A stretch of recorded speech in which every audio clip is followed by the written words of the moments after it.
Manchester United manager.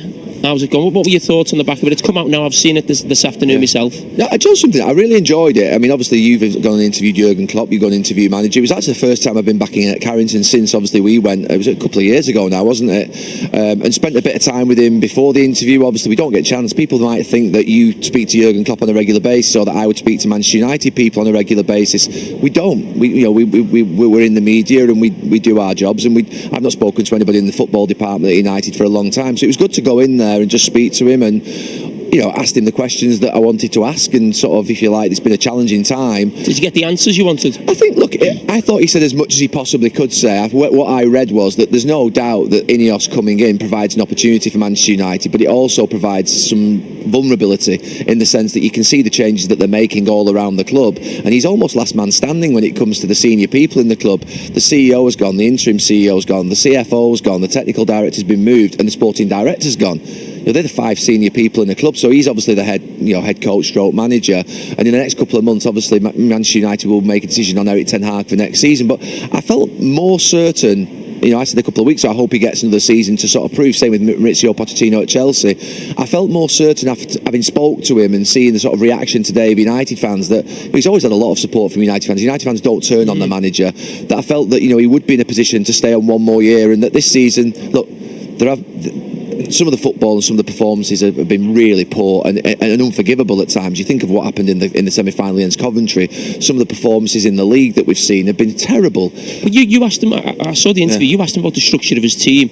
I mean, what did you take from that? Because it didn't seem to me like he said that he was unhappy with it. It was almost like, well, that's what it is, that's what we do, and it's just about injuries. I mean, the interesting thing on that was, and he did push me back on this, and it was around the fact that there's no doubt Shaw and Martinez are vital to him. One, in that both of them step into midfield with Casemiro, and Manchester United are attacking and provide that extra bit of pace and aggression and the braver.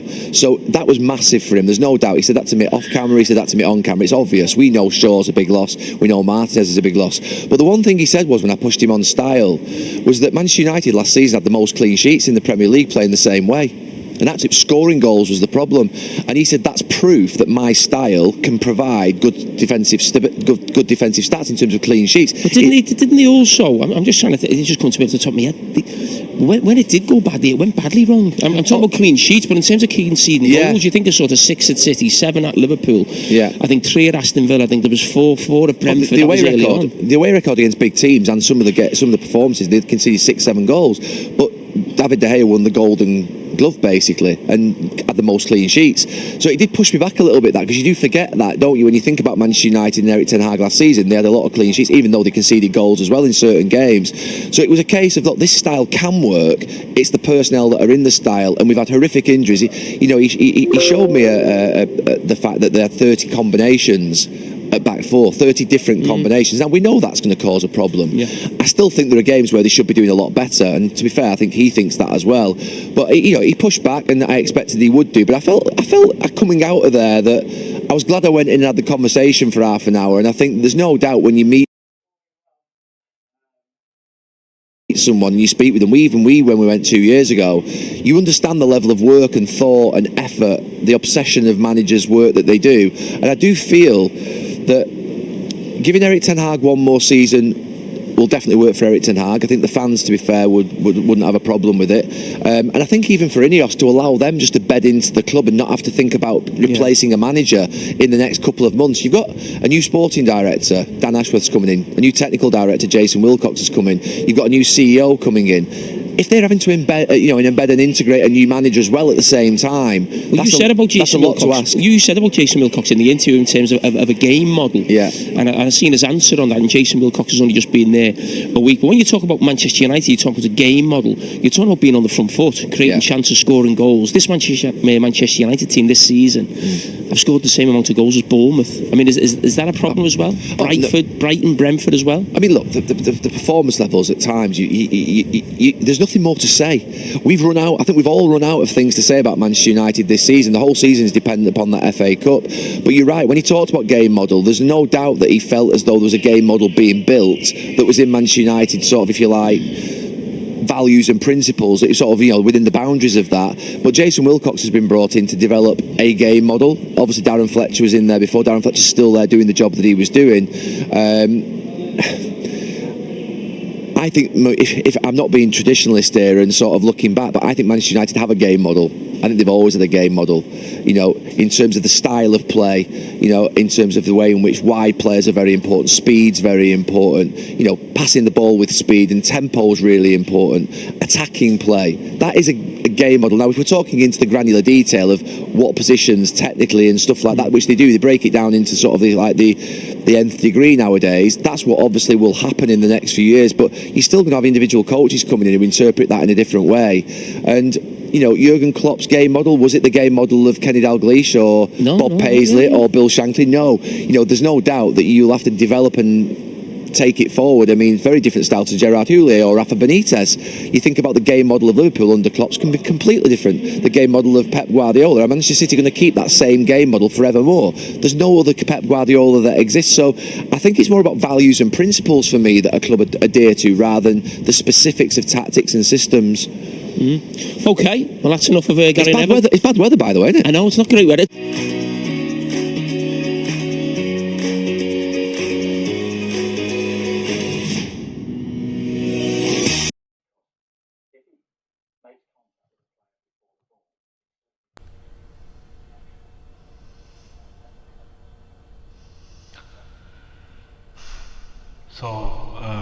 Good morning. This is O's Media House. I'm Michael, and I'm bringing you the daily podcast sports show, analysing the analysts.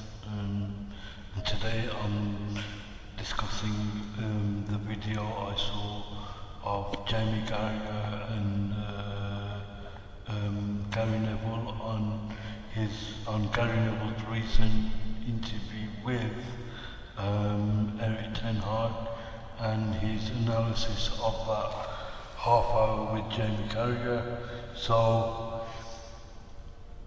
I presume there was a conversation between Jamie Carragher and Gary Neville off air, somewhere discussing, because they both seem to be humbled from their earlier discussions and talks and negativity that they've been doing throughout the season.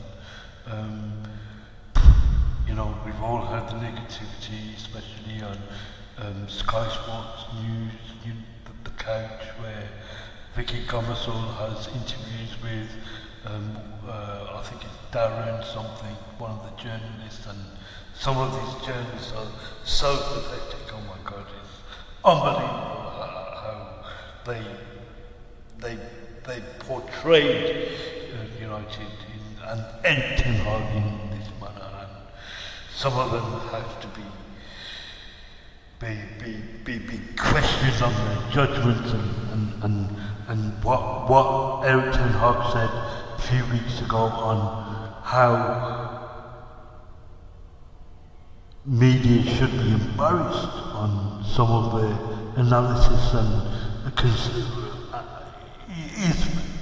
is embarrassment on people like Gary Neville, who is an ex-United fan, and I'm not sure if Sky Sports News is his future, especially if he wants to continue having a connection with Manchester United and their fans. And I think he is a little disconnected himself. He says it himself, but he hasn't been back to Manchester United regularly.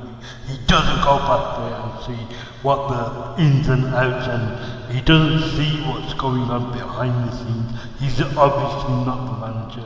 He sits from far aside and he sits and he analyses, and I think half an hour chat with Erik Ten Hag has humbled him, and I think there's still a bit of hope from Gary Neville.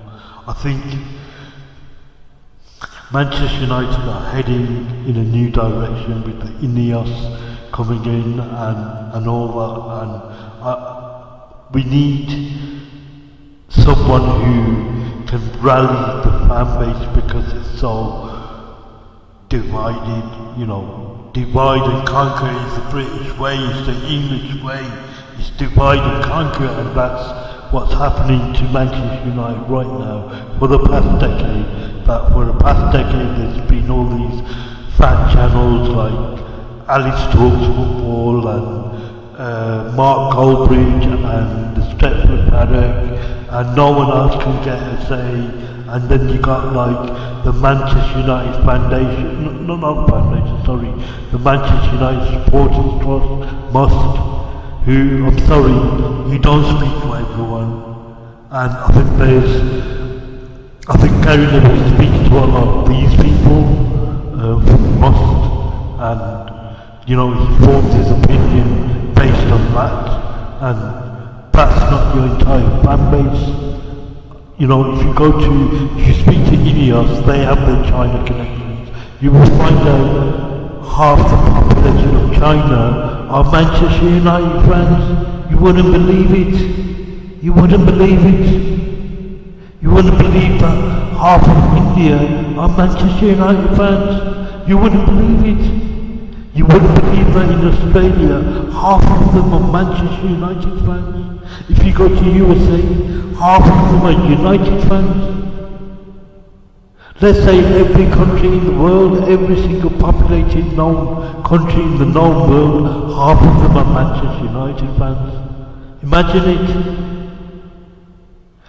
They estimate the world population about 8 to 9 billion people, so half of that are Manchester United fans. And I'm not saying there are close to 4 billion fans, right? But we have definitely known 1.8 billion fans worldwide. 1.8 billion fans worldwide. And everybody knows it. And from 1.8 billion fans worldwide, we have one fan and ex-United player, Gary Neville. You could rally the fan base. It could be yours, the entire fan base. You just got to stop becoming a Sky Sport News pundit. Why don't you come and work for MUTV? It doesn't make sense. Why are you on Sky Sport News, Gary Neville? I think you have to consider another way of punditry, if you like, and I think that is sitting with your fellow banks. Anyway, it was a good watch. I think Gary Neville's been humbled by this interview he's had with Erik Ten Hag, and I hope he sees the picture now, and along with Ineos, they give him a new contract maybe? I don't know. I don't know what the answer is. Maybe you wait another season. I don't know. But Ineos have to announce that Erik Ten Hag is a man. They have to do it sooner rather than later. Thank you.